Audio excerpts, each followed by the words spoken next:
koye Ketasi defense. And also what can I say? I'm going to show you roads omu green book no ma ya afi na Akufo-Addo aye no omu ankasa afi de omu heli omu praise nana. And you say obi penase ma pekeke, the man is doing his work well.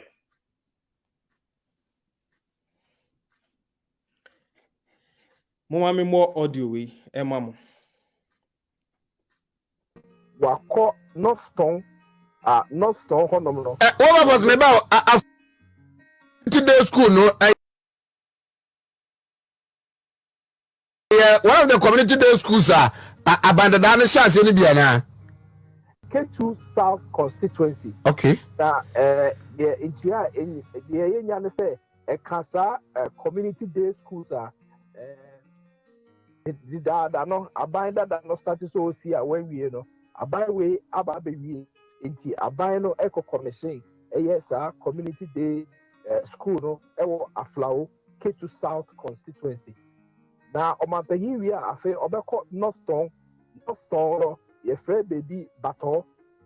ho no e na obakọ pie hwɛ odikan no one paramount chief or bato no ebenya nkita ho na se owia na afa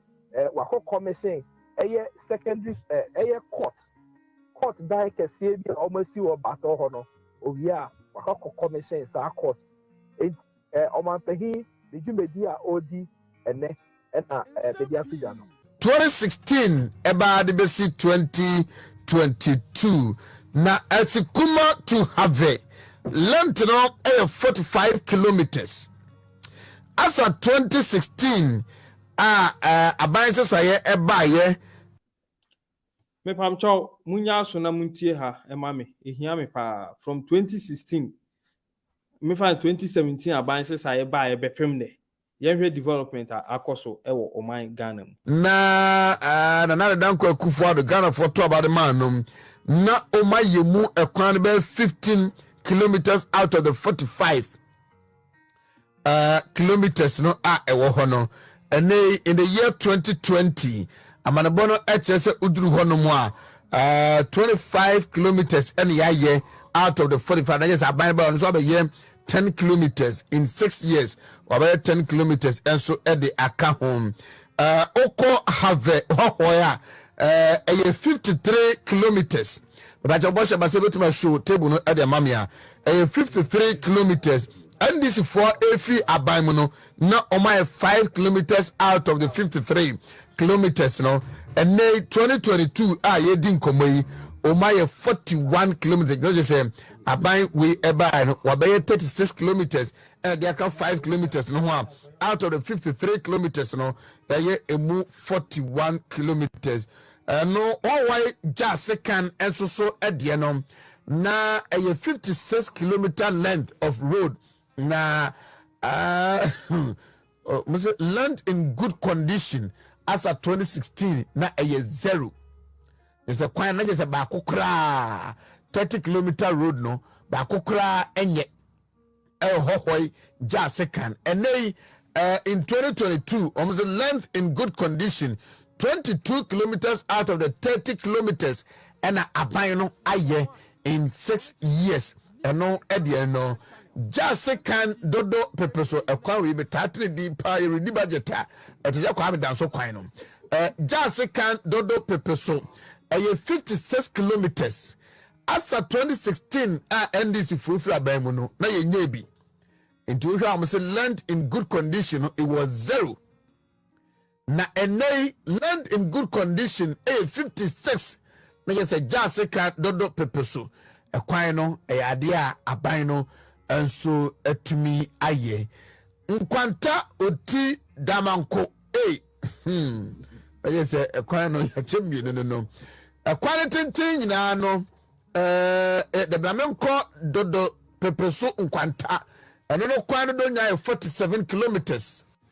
land in good condition eno de 2016 aban ni fees no aye eti ene saa pepepe ene ye na tie na ye se NDC for eye ni nyina ansa na mu fra ban mu nkwanta oti damanko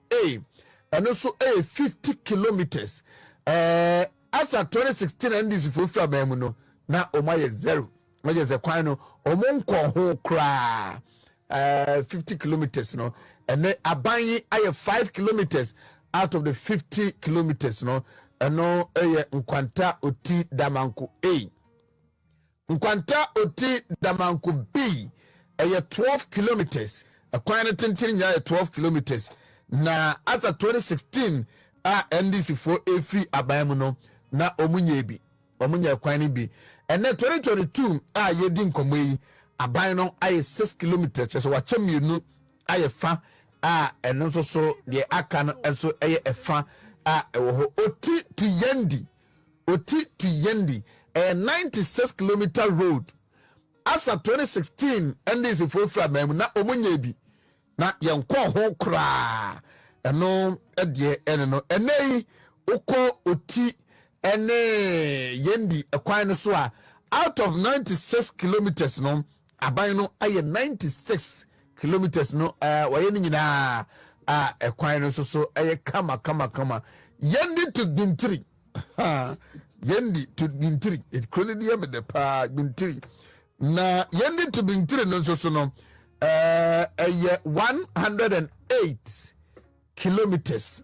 and also so NDC for modern omufra bam no why 68 kilometers and no and that's wo aban no entimi enye bi nka ho and also so ade no enti in percentage over the Eastern Corridor Road now like I say as a 2016 NDC for free aban no na omu aye 27% of the Eastern Corridor Road. And in 2022, His Excellency Nana Adedankwa Akufo-Addo aban eba yi no adwuma omo aye no ama percentage no akudru 74%. Intinage se akakakra bi na eno so no eba bi fi ho. Se NDC for enam san keka se Nanado MPP enye hwe ewo asantimam enye hwe ewo asantimam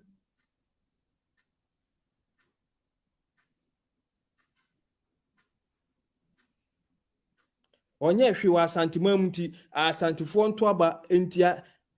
MPP dia ya na yempese ebeko because a bit dicey so dicey kakra wan hwe ana ebimu akofa no say bia tribal I mean what I say interior na yempese beko but truth be told so wo beka say tio wo beka say MPP stronghold Ashanti region enso onye hwe wo honti Ashanti fo nto abantia no a die na mo betimi de monsa a kire so wo Volta region omoto abama mo see defense keke da bia nsuo be yiri form na nsen a na Akufo-Addo